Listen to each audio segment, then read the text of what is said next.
What's up everybody, welcome back to the channel. I'm Vick Almighty, and today I'm going to show you guys the best way to restore your 2025 Red Forest. This pair right here is completely trashed inside and out. Everything's wrong with this shoe. Back when I first started restoring sneakers, the 2006 Mars Forest used to come in through my door all the time. At this point in my career, it's been a long time since I restored this shoe, but I love bringing back a classic like these while educating you guys. So without further ado, let's bring these back to life. For before and after purposes, I'm gonna put this shoe to the side and just focus on the left. Before I can start the deep cleaning process, I'm gonna take out the shoelace and insole to clean those up separately. These shoes are disgusting. I should be wearing gloves.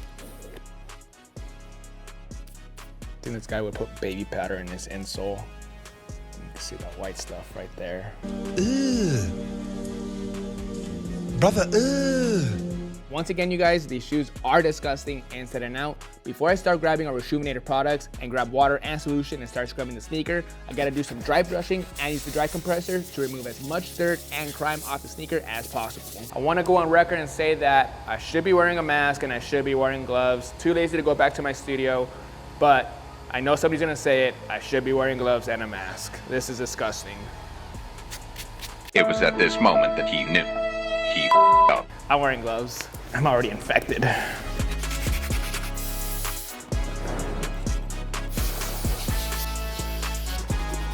Mask came off, but these gloves are staying on. These shoes are still disgusting, but the dry brushing and compressor made a huge difference. There was a ton of debris on the inside of the shoe, baby powder and foot dust all over the insole. There was a moment where I was about to trash this insole, but it's still salvageable. I'm gonna give this shoe a full deep clean with all 3 brushes and brass bristle brush, put them in the washing machine to get the best results possible.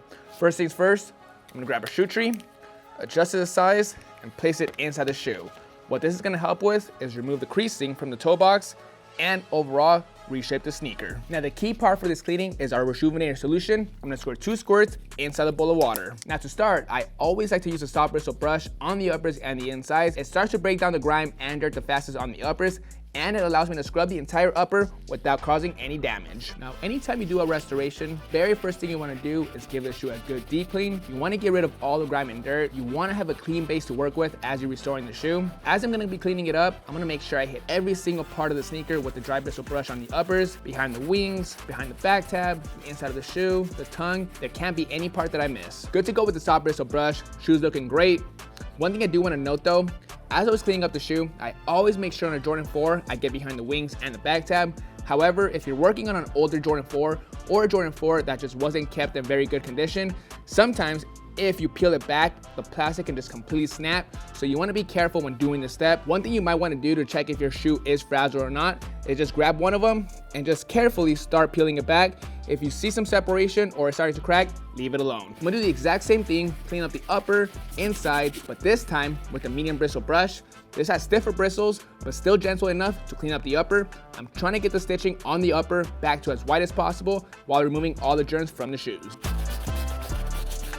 Oh, and while I'm at it, I'm also gonna give the midsoles and the plastic hardware a good scrub. I'm good to go scrubbing the uppers. The washing machine will take care of the rest. While I got the medium bristle brush in my hand, I'm gonna take care of the insole. Now most of the time when I clean up the soles, I use a stiff bristle brush. However, in this case, these soles are beat up. To save some time, I'm going straight to using the brass bristle brush. Afterwards, I'm gonna make sure I wash it and dry it so it doesn't rust. Yup. That was no issue for the brass bristle brush. Now the last step I gotta do is put the shoe in the washing machine with the insole. But real quick, before we do that, the shoelace is extremely dirty. I'll grab the leftover water and solution. There's not much left, but it'll make a difference. Go ahead and give it a good scrub before we put it in the washing machine. Afterwards, it's gonna look a lot better.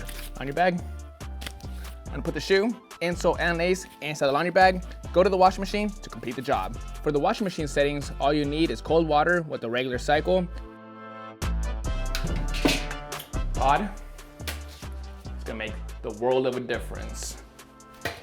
The one thing you don't wanna do is put the shoe into the dryer. A couple things can happen. It could turn yellow or it'll separate. Shoes out of the washing machine, it's fully dried, ready to go. This shoe looks a lot better than what we started with. The leather is back to white. The stitching all around and the leather cut is back to white as well. Tongue tag, looking clean.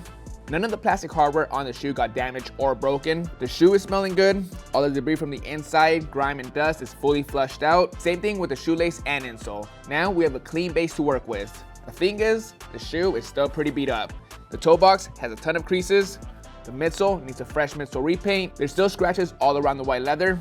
For this next step though, I'm gonna be using our Reshominator Sortivive. To remove it, I'm gonna apply a thin coat, put the shoe in the Vick 2000 that has 4,500 watts of UV rays. The UV rays is what's gonna pull the yellowing out with our Sortivive. I'm gonna put it all around the sole, wait a few hours to get it back to its original state.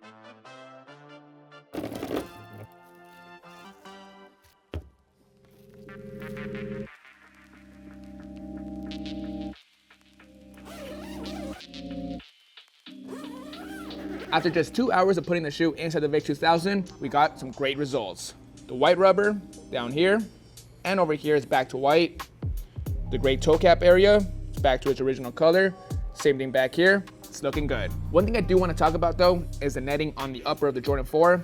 When it comes to any white netting that yellows, there's really nothing you can do about it, especially on this shoe.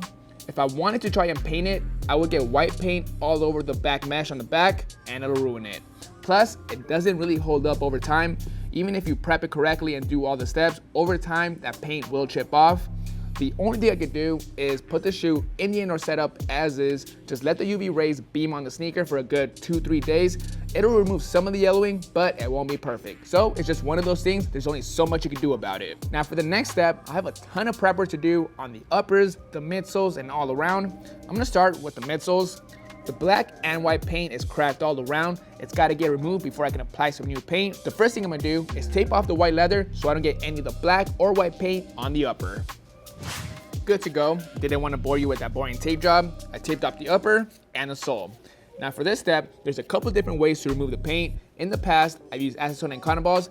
It does a trick. However, if you're working on an older shoe or you scrub way too hard with the acetone and cotton balls, you could damage the smooth finish on the midsole. So for this process, I am going to be using this stuff called PGR. It removes paint and glue from any surface. This stuff is basically a paint stripper. If you get it on your skin, it burns, so make sure you wear gloves. Basically, all you have to do is apply it onto the midsole, let it sit for a second, the paint will bubble up, and at that point, you just wipe the paint away. So with one swipe, the majority of the paint is off. Let's keep it moving.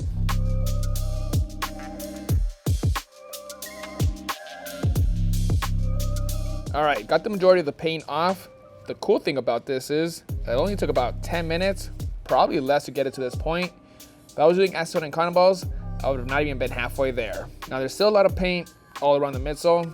Let's finish the job with some acetone and cotton balls. Now the majority of the paint did come out with PGR, but there is some paint residue all around the midsole. To wipe it off, I'm gonna use some acetone and cotton balls. Like I mentioned, I don't wanna cause any damage to this midsole. I'm just letting the cotton ball do all the work. I'm not scrubbing into the midsole.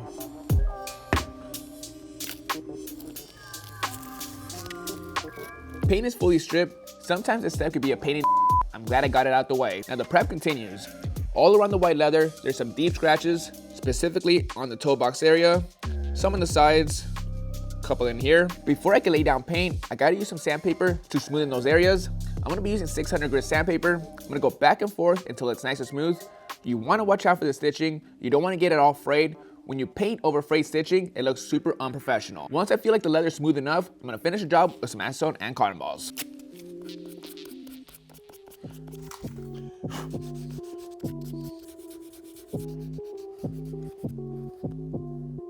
Got the leather nice and smooth, we'll come back to the paint job. Now before I start this restoration, this sneaker was heavily creased all around. You can see it in the toe box. Not even the shoe tree helped with this one. The only way to remove some of this creasing is using the iron method. Now for this process, you need a couple different things. The first being the iron. You also need a wet rag to place over the toe box, a couple of old towels to stuff inside the shoe in order to push the creasing out. Now that the toe box is fully stuffed and has a nice shape to it, I'm gonna go over with the iron. I'm gonna first place the rag over the toe box. Now I'm gonna go back and forth with the iron, applying some pressure onto the toe box. The one thing I do wanna do is not stay on the toe box way too long. A couple things can happen. I can burn the leather or cause separation on the midsole area. Patience is key. As you do this step, you wanna make sure the rag stays wet. If it dries up, re-wet it and continue on with the process.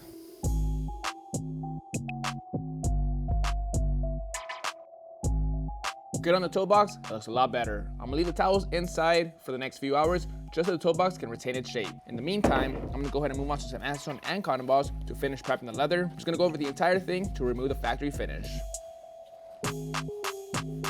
Leather is nice and smooth, it's ready for some paint. One thing I also did with the acetone and cotton balls, I went over the entire leather to remove that layer of grime. To finish the job, I'm going to continue using acetone and cotton balls to try to move some of the scuff off the plastic hardware.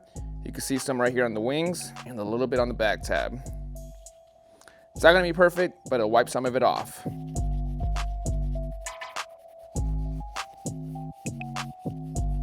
No matter the restoration, it's all about the details. Before I start taping and painting, I'm gonna take care of this real quick. I'm gonna use some small scissors and a lighter to remove any loose threads and fraying. I'm also gonna be using some lint shavers to remove the lint on the inside. These little details make a big difference at the end. Now at this point in this restoration, I got a lot of painting to do on the uppers and the midsoles. I'm gonna start with the uppers. Really the only piece I gotta focus on is this entire panel. I'm gonna tape off everything around it so I can lay down the paint with the airbrush. There is some other scratches around the shoe, such as over here, and a couple over here like I mentioned earlier. For those spots, I'm just gonna do some paint touch-ups with the paintbrush. This entire panel will be airbrushed though.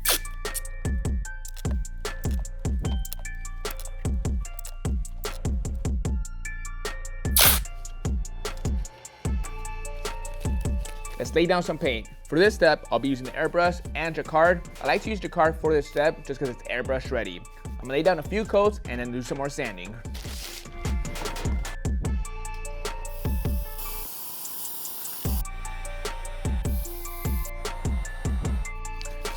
All right, white paint job looks good, but I'm not done yet. The area with the deep scratch, I still have to blend it in a bit more with the rest of the paint and leather. There's also some roughness to it.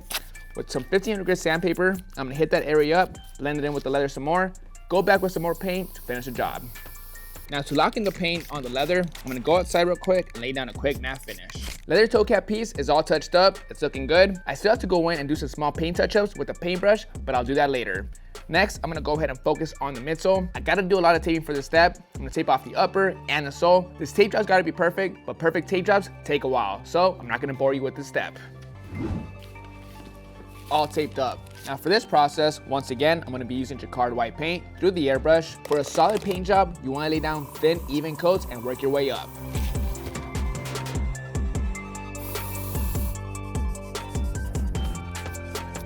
White paint job is good to go. Now I did let it dry for a couple of hours. The reason is I gotta tape it off in order to lay down the black. I'm gonna be using some tape to tape off the bottom section. For this step, you gotta make sure your tape is nice and clean. What I mean by that is, in this area, there could be no debris or lint. All of that gets in the way of a sharp, crispy line. Tape is on. Now for this part, I'll be laying down black paint, same thing with some jacquard. Solid 4 coats of the black did the job. I'm gonna peel the bottom piece of the tape so I can go outside and lay down some matte finish on the white and black. Now to protect any paint job, whether it's on the midsole, leather, or anything else, you gotta protect it with a finisher. You can use any brand. In this case, I'm just using Krylon Matte Finish because it's the easiest to apply. Don't cake it on because the finisher will crack. I'm almost done with this restoration. There's a couple details left. Like I mentioned, I gotta take care of these scuffs. Got the white paint. Small detail brush. I'm just gonna go in and touch it up. Before I can lace it up, I also wanna touch up the insole. For the most part, it's nice and clean. It's still used, but I gave it a good couple washes to the point where it's as clean as it's gonna get. When it comes to bead insoles, sometimes you get peeling like this. It's not fully trashed yet. You can apply some glue and salvage it.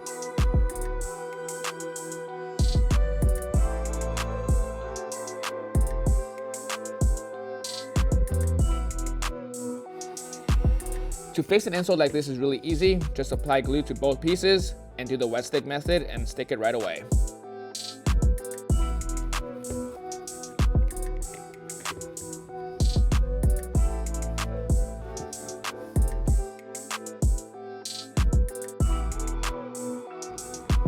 All right guys, that's gonna bring us to an end on this full restoration on these 2020 Fire Red 4s.